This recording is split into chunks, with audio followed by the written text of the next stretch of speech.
Jangan lupa klik tombol subscribe. Nah, berikutnya saya akan menjelaskan tentang cara mengajarkan anak membaca dengan cepat dan tepat di rumah. Terkadang nih orang tua lupa tentang proses belajar membaca, hingga akhirnya memutuskan untuk mulai mengajarkan sendiri anak-anak membaca di rumah.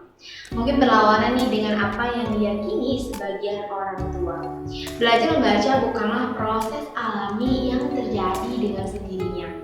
Belajar membaca merupakan hal-hal yang kompleks yang membutuhkan cara pengajaran yang tepat dari berbagai keterampilan dan strategi, seperti mengajarkan fonik untuk mengetahui hubungan antara huruf dan suara dan kesadaran fonemis. Kabar baiknya ya bun, meskipun belajar membaca merupakan proses yang kompleks, langkah-langkah yang diambil untuk membangun keterampilan ini cukup sederhana dan sangatlah mudah. Kali ini nih saya akan menginformasikan tentang cara mengajarkan anak membaca dengan cepat dan mudah memakai strategi sederhana yang teruji selanjutnya ini ya, saya akan jelaskan. Pertama adalah memahami setiap keterampilan inti sebagai komponen penting dalam mengajarkan anak membaca. Cara mengajarkan anak membaca yang mudah dan cepat untuk awalnya Bunda perlu memperhatikan langkah-langkahnya. Penting untuk diingat nih bahwa belajar membaca melibatkan berbagai keterampilan yang berbeda-beda. Ada 5 komponen penting dalam belajar membaca. Ini adalah keterampilan yang dibutuhkan oleh semua anak-anak untuk berhasil belajar membaca, yaitu yang pertama adalah kesadaran fonemik, kemampuan untuk mendengar dan memanipulasi suara yang berbeda-beda dalam kata-kata. Yang kedua adalah fonetik, yaitu mengenali hubungan antara huruf dan suara yang dihasilkan.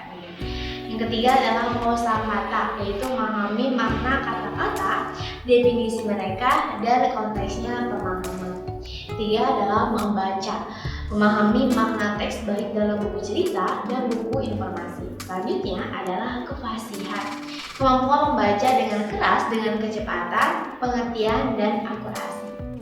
Nah, yang kedua adalah menggunakan lagu untuk anak-anak atau sajak bertemakan anak untuk membangun kesadaran fonemis.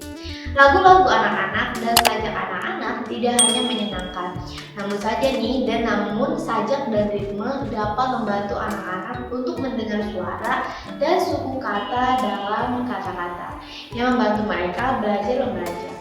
Cara yang baik untuk membangun kesadaran fonemik yang merupakan salah satu keterampilan terpenting dalam belajar membaca adalah dengan bertepuk tangan bersama dengan melafalkan lagu secara serentak. Aktivitas bermain dan membangun ikatan dengan bunda adalah cara yang sangat menyenangkan bagi anak-anak untuk secara implisit mengembangkan keterampilan membaca yang akan mengatur mereka untuk dapat membaca. Yang ketiga adalah buat kartu kata sederhana di rumah dan ajak anak-anak untuk memilih serta membaca kata di kartu tersebut. Gunting kartu sederhana yang tulis kata yang berisi 3 suara di setiap kartu seperti pot, ram, tas, pan, dan lainnya. Undang anak-anak nih untuk memilih kartu, lalu bacalah kata itu bersama dan angkat 3 jari untuk menghitung keberhasilan mereka. Kemudian minta nih mereka untuk mengatakan suara pertama yang mereka dengar dalam kata tersebut. Kemudian yang kedua dan yang ketiga, kegiatan sederhana ini hanya memerlukan sedikit waktu persiapan untuk membangun keterampilan fonik dan menyuarakan kata-kata. Jika anak-anak ayah dan bunda baru memulai dengan mempelajari huruf-huruf alfabet, fokuslah pada bunyi setiap huruf lebih dari sekedar nama huruf. Yang keempat adalah melibatkan anak pada lingkungan yang memiliki banyak media cetak di rumah seperti poster, buku, dan label. Ciptakan waktu setiap harinya untuk membangun keterampilan membaca anak dengan menciptakan lingkungan yang memiliki media cetak di rumah. Misalnya nih, membuat anak-anak melihat kata-kata yang dicetak pada poster, grafik, buku, label, dan lain-lainnya. Memungkinkan anak-anak untuk melihat dan menerapkan koneksi antara suara dan simbol huruf. Saat keluarga sedang melakukan perjalanan liburan, tunjukkan nih poster, papan, iklan, dan tanda-tanda lainnya. Pada saatnya nanti dapat membuat anak-anak merasa terlatih untuk mengeluarkan suara huruf untuk membuat kata-kata. Fokus pada huruf pertama dalam kata-kata. Tanyakan nih kepada anak, suara apa huruf itu? Kata apa lagi ya yang dimulai dengan suara itu? Atau kata apa nih yang menggunakan huruf itu? Nah, anak muda bisa menanyakan pertanyaan-pertanyaan tersebut. Berikutnya adalah lakukan permainan kata setiap berada di rumah atau di perjalanan untuk mengolah pemikiran anak. Meningkatkan strategi dari langkah sebelumnya. Perkenalkan nih permainan kata sederhana secara teratur. Fokus pada bermain permainan yang mendorong anak-anak untuk mendengarkan, mengidentifikasi, dan memanipulasi suara dengan kata-kata. Misalnya nih, mulailah dengan mengajukan pertanyaan seperti ini. Apa bunyi huruf itu? Atau suara apa nih yang diakhiri dengan huruf itu? Dan kata-kata apa sih yang dimulai dengan suara itu?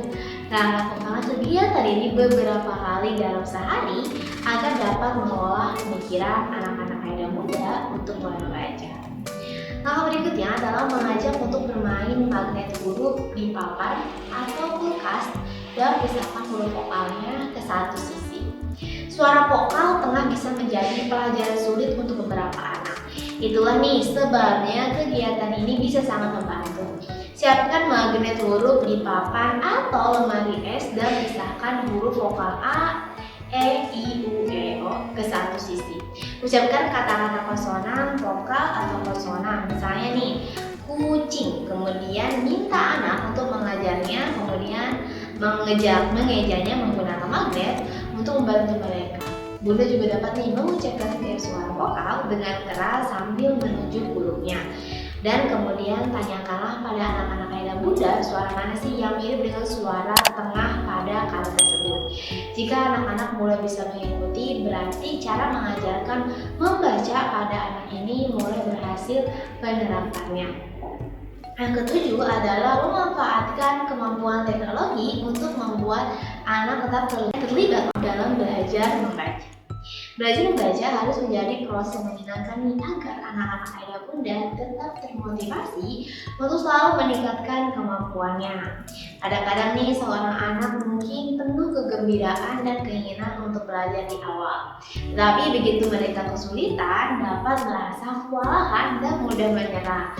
Bunda juga dapat nih menggunakan pelajaran mandiri di aplikasi atau di website atau bisa juga di smartphone yang sesuai dengan kemampuan setiap anak. Anak-anak secara teratur menyelesaikan kegiatan dan mencapai tingkatan baru yang membuat mereka termotivasi nih untuk tetap di jalur. Orang tua juga dapat nih melihat laporan kemajuan untuk melihat bagaimana keterampilan anak-anaknya meningkat. Nah, itu dia informasi yang mungkin bisa saya sampaikan. Semoga tips-tips tadi itu dapat bermanfaat bagi ayah dan bunda serta bisa menerapkannya pada anak-anak ayah dan bunda tentunya. Terima kasih dan sampai jumpa. Jangan lupa subscribe channel ini. Dengan subscribe, insya Allah Anda akan mendapatkan materi edukasi dari kami setiap kami melakukan upload.